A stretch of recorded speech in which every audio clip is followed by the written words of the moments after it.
तो रहमान और पप्पू जो थे वो थर्ड जनरेशन थी अगर गैंगस्टर्स की बात की जाए, लेकिन इस थर्ड जनरेशन के बीच में ही एक कैरेक्टर था मजीद स्पीड।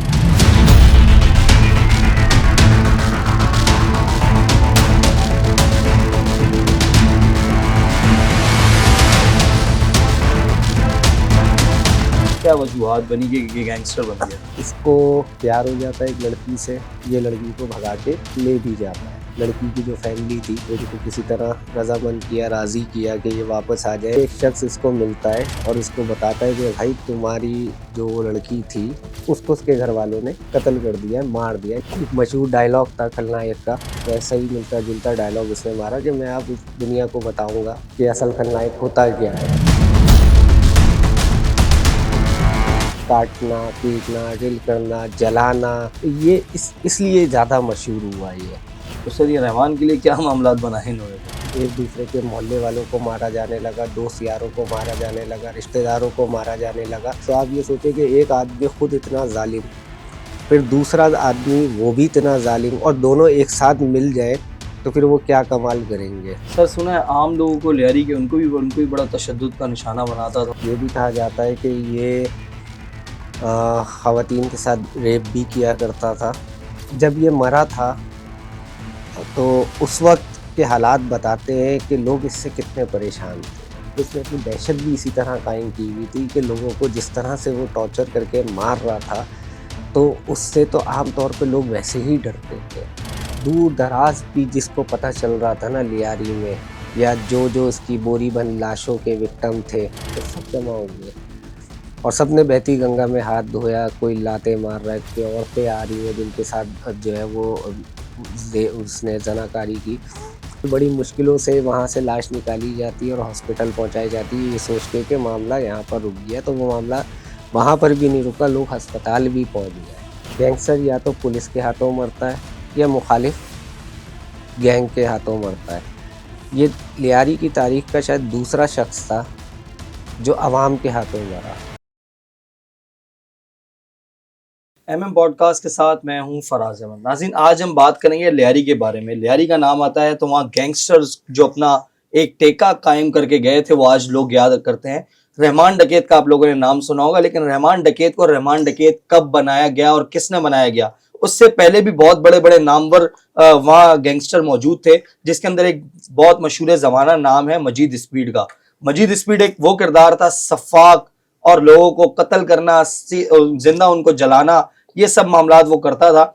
ये था कौन और ये कब बस कंडक्टर से गैंगस्टर बना, इस सारे मामलात पर बात करने के लिए हमारे साथ मौजूद हैं सीनियर क्राइम रिपोर्टर हैं फराज खान साहब। सर अस्सलाम वालेकुम। वालेकुम। सर बहुत बहुत शुक्रिया, आपने टाइम दिया। सर लोग तो रहमान डकैत को याद रखते हैं, ये कौन सी बला है?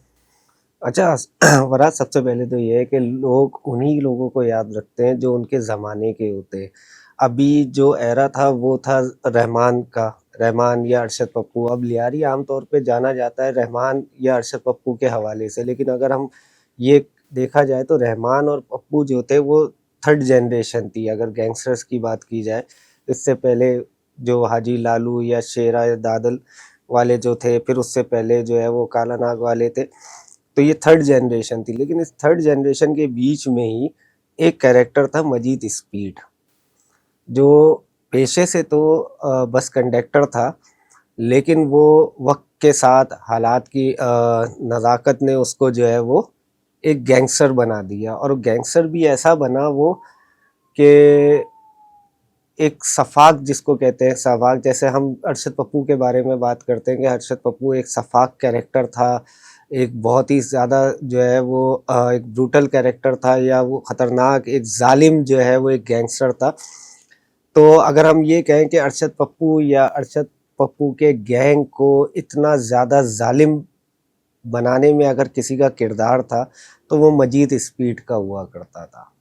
सर मजीद स्पीड कहाँ से? कंडक्टर, बस कंडक्टर एक, और इसका मजीद स्पीड नाम क्यों पड़ा? बस कंडक्टर के बाद ये कैसे इसके अंदर आया? क्या वजूहत बनी कि ये गैंगस्टर बन गया? अच्छा, सबसे पहले तो ये कि मजीद स्पीड, अब जैसे लोग कहते हैं रहमान के साथ डकैत का वर्ड क्यों यूज़ किया जाता है, इसी तरह स्पीड के मजीद के साथ स्पीड का वर्ड इसलिए यूज़ किया जाता था क्योंकि वो पेशे से बस कंडक्टर था, और कंडक्टर के काम आपको पता है कि बड़ी तेज़ी में होते हैं और ये बहुत ही तेज़ ही में काम किया करता था। ये टिकट लेना, पैसे लेना, ये सारे काम इधर से उधर, ये सारी चीज़ें। एक चीज़ तो ये थी, और वैसे भी ये ओवरऑल बहुत जो भी काम किया करता था स्पीड में किया करता था, और भागता जो था, जो दौड़ता था, वो भी बहुत स्पीड में था। तो इस ये 2-4 चीज़ें मिला के इसका नाम पड़ गया स्पीड, मजीद स्पीड के नाम से। अब बात जहाँ तक है कि मजीद स्पीड इस जराइम की दुनिया में कैसे आया, तो 93 में उस वक्त ये बस कंडक्टर ही था।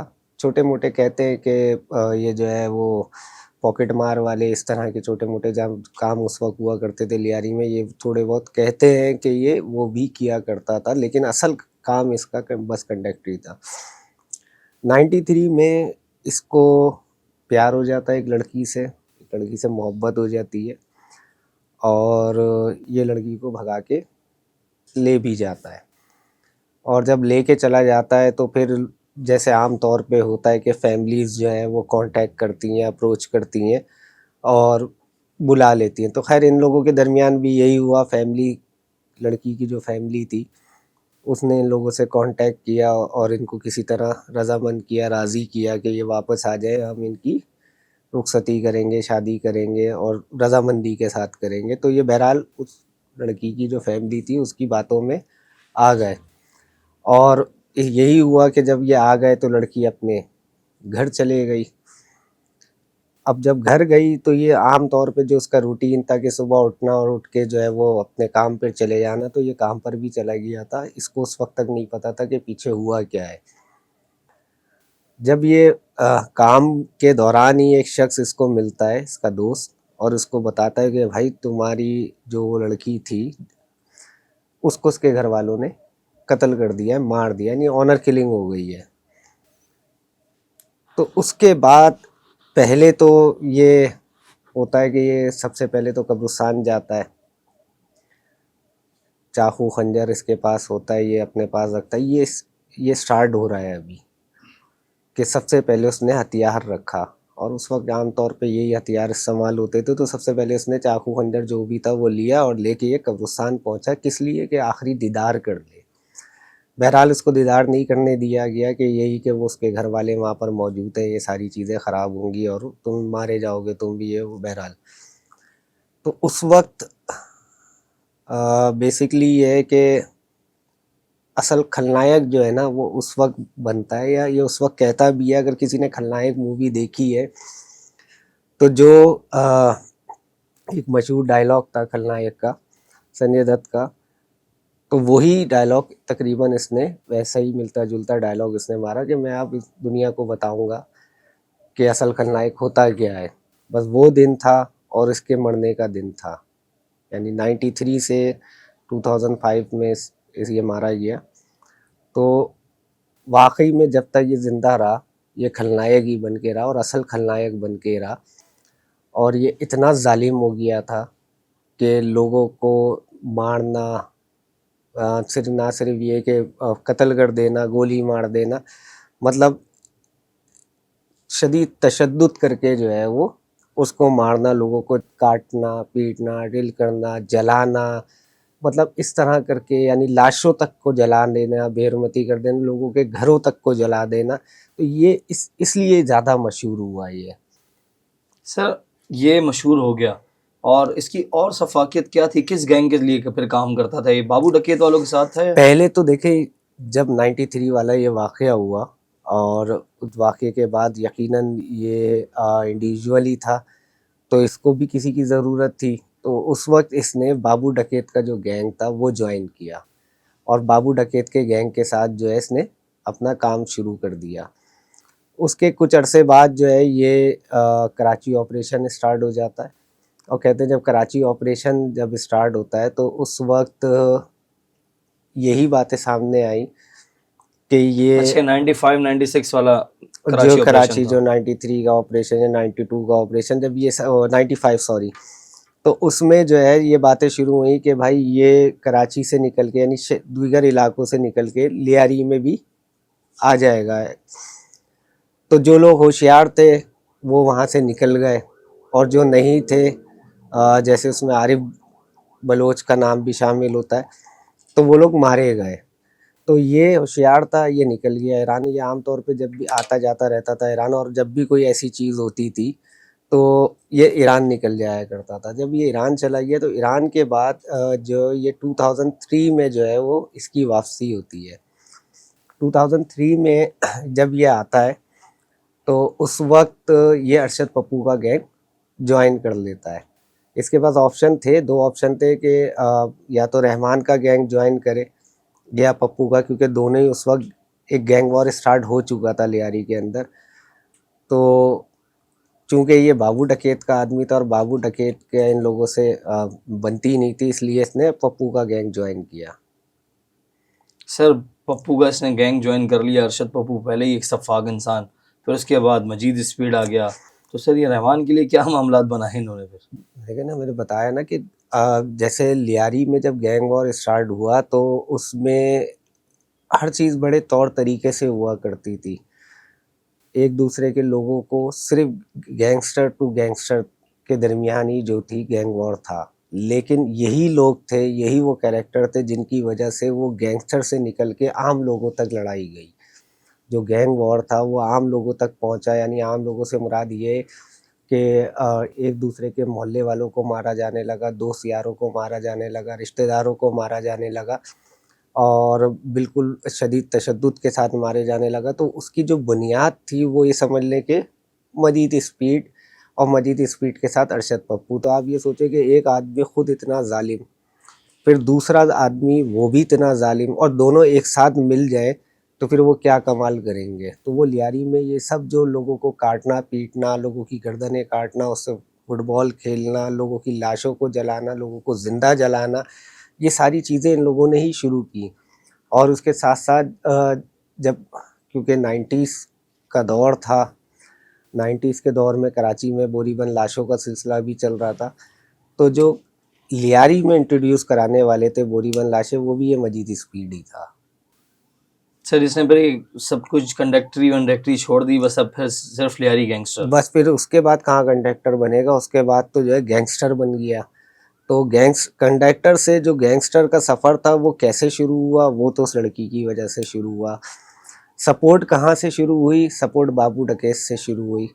और जो उसको बूस्ट मिला वो मिला अरशद पप्पू के गैंग पे जाके, जब उसने गैंग ज्वाइन करा अरशद पप्पू का। तो उसके बाद जो वो असल खुल के सामने आया, और जो उसकी खसूसियात थी, यानी कहें कि उसके जो सफाकियत थी, वो खुल के सामने आना शुरू हो गई लोगों के। और एक मशहूर हो गया कि भाई एक सफाक गैंगस्टर जो है वो मजीद स्पीड है। सर सुना है आम लोगों को लियारी के उनको भी बड़ा तशद्दुद का निशाना बनाता था, और वहां से भी भत्ता वत्ता सब जमा करना, क्योंकि इसके देखें, आम लोग किस हद तक इससे तंग थे। ये भी कहा जाता है कि ये ख़वातीन के साथ रेप भी किया करता था। तो घरों में घुस के। घरों में घुस के, क्योंकि डॉन था वहाँ का। तो जब ये मरा था तो उस वक्त के हालात बताते हैं कि लोग इससे कितने परेशान थे। सर मार लियारी गैंगस्टर्स भी इससे डरा करते थे, इससे तकरीबन सभी डरा करते थे, रहमान वाले भी। सभी तकरीबन डरा करते थे। उसकी वजह ये थी कि ये वन मैन शो था, वन मैन आर्मी था। बहुत ही कोई चालाक किस्म का आदमी था, निडर एक शख्स था। और लोगों को जो है वो, और उसने अपनी दहशत भी इसी तरह कायम की हुई थी कि लोगों को जिस तरह से वो टॉर्चर करके मार रहा था, तो उससे तो आम तौर पे लोग वैसे ही डरते थे। सर लियारी गैंगस्टर, दूसरी तरफ रहमान डकैत, रहमान रहमान रहमान, वो भी मजीद स्पीडी से भागता था। देखिए, हर दफ़ा ना एक बात की जाती है, जब लियारी का नाम लिया जाता है ना तो ऐसा इम्प्रेशन दिया जाता है कि लियारी में जैसे सबसे बड़ा रहमान था। लेकिन साथ में ये नहीं बताया जाता कि अगर सबसे बड़ा रहमान था तो इतने अरसे लड़ना क्यों पड़ा उसको, या फिर बार बार बीच बीच में अमन मुआहदे क्यों करने पड़ते थे उसको। तो इसी वजह से। वो इसी वजह से, जो ऐसे लोग थे बीच में, पप्पू के साथ जब गैंग वॉर शुरू हुआ तो पप्पू के साथ गैंग वॉर में उसको मुसलसल फाइट करनी पड़ी। पप्पू अरेस्ट हो जाता है, तो पप्पू के अरेस्ट होने के बाद उसका जो चीफ ऑपरेशनल कमांडर होता है गफ़ार ज़िक्री आता है, वो गफ़ार ज़िक्री से उसको मुसलसल फाइट करनी पड़ती है। और आखिरकार उसको पैचअप करना पड़ता है, अमन मुआहिदा करना पड़ता है उसको। तो एक ये सही है कि अब रहमान के पास स्ट्रेंथ ज़्यादा थी, रहमान के पास वेपन्स ज़्यादा थे, रहमान के पास एरियाज जो एरिया थे वो ज़्यादा थे।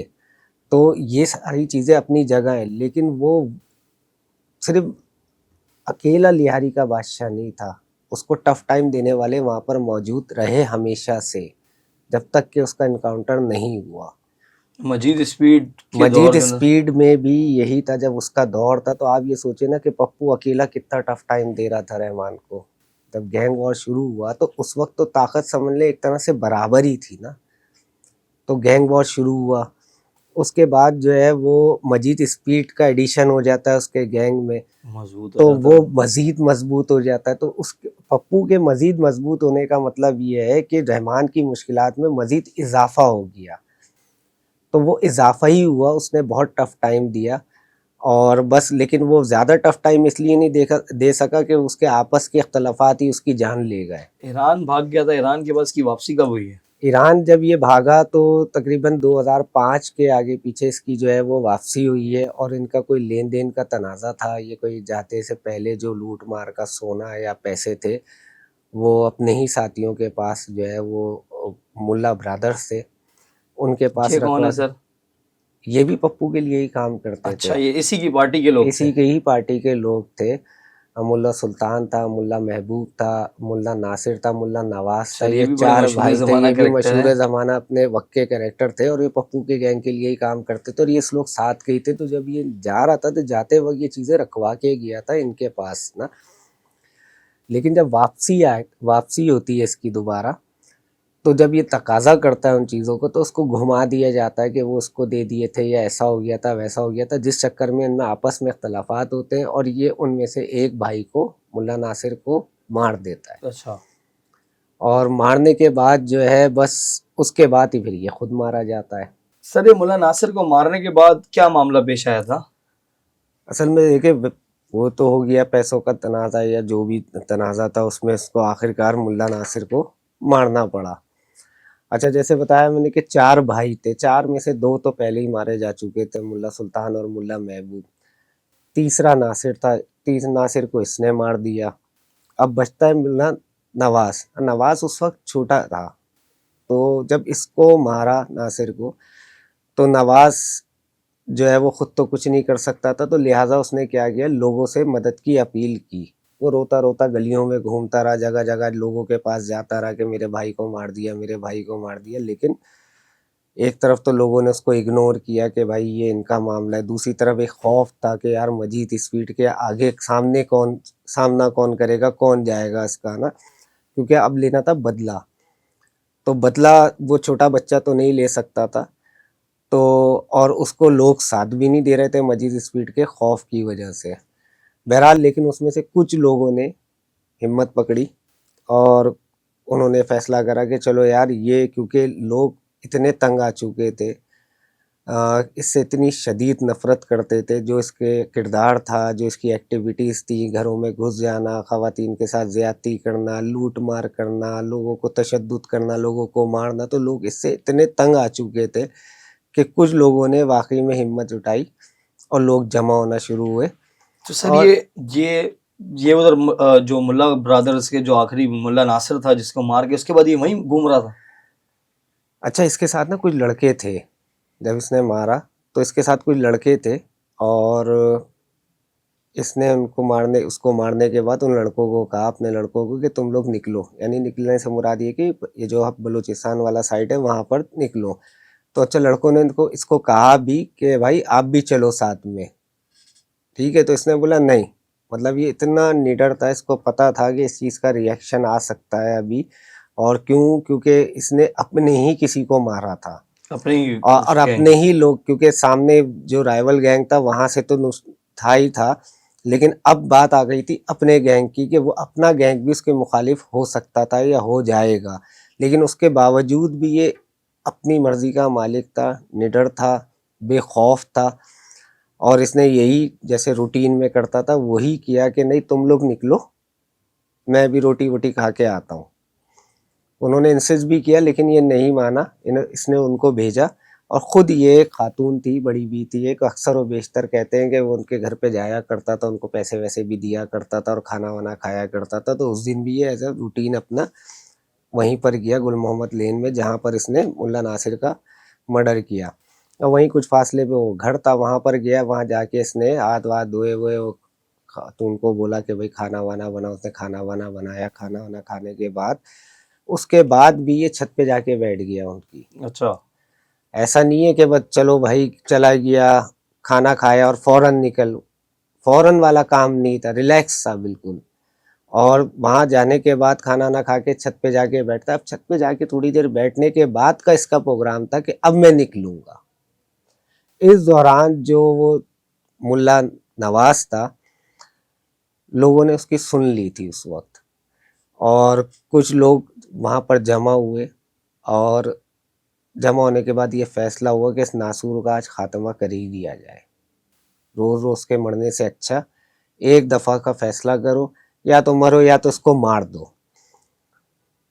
तो ये फिर इसी का एक और साथी है, पप्पू के गैंग का एक और साथी जो अख्तर अक्कू था, वो अक्कू, उसने भी उनको ज्वाइन करा, या लोगों ने उसको ज्वाइन किया। ठीक है, तो लोग एक दूसरे की हिम्मत बन गए। अक्कू लोगों की हिम्मत बना, लोगों की हिम्मत जो है वो, और जो अक्कू था वो लोगों की जैसे हिम्मत बना। तो वैसे ही अब जो है वो एक दूसरे की हिम्मत बने लोग, और अक्कू एक दूसरे की हिम्मत बने और आगे बढ़े। फैसला हुआ कि अब आगे बढ़ेंगे, इस घर में घुसेंगे या इसको मारेंगे। तो बहरहाल ऐसा ही हुआ। काफ़ी देर कशमकश के बाद लोगों ने फैसला किया और लोग आगे बढ़े। अब ये छत पे बैठा हुआ है, अब ये निकलने का सोच रहा है, ये निकलने की तैयारी कर रहा है। इस दौरान लोग वहाँ तक पहुँच जाते हैं। अच्छा, आम तौर पे लोगों के पास वहाँ पर वेपन हुए करते थे, लेकिन छोटे वेपन हुआ करते थे। एक शायद अक्कू ही था जिसके पास क्लाशनकोव थी। तो बहरहाल ये लोग वहाँ पहुँचते हैं, और जब पहुँच जाते हैं तो फिर तो या डू एंड डाई वाली पोजीशन थी, या तो मारो या तो मरो। अब हिम्मत हो भी रही है, हिम्मत नहीं भी हो रही है, कशमकश में, लेकिन बहरहाल फायरिंग शुरू कर देते हैं वो। और तकरीबन तकरीबन कोई कहते हैं आधे घंटे से ज़्यादा का वक्त होगा, ये इसके आगे पीछे के फायरिंग मुसलसल लोग करते रहे, फायरिंग होती रही है। और उसके बाद भी कहते हैं कि आधा पौना घंटा का टाइम था कि किसी की इतनी मजाल नहीं हो रही थी कि कोई अंदर जाके देख भी ले कि मजीद मर गया या उसकी लाश निकाल ले। यानी आप ये सोचें कि इतनी खौफ की अलामत थी कि एक शख्स के ऊपर आपने इतनी फायरिंग की है, और आपको एक हद तक यकीन भी है कि यार वो मारा जा चुका है, लेकिन उसके बाद भी आपकी इतनी हिम्मत नहीं हो रही कि आप उसकी लाश के पास चले जाए। तो वही बूढ़ी माँ बाहर आती है और वो कहती है कि भाई मर गया है, अब इसकी लाश को ले जाओ।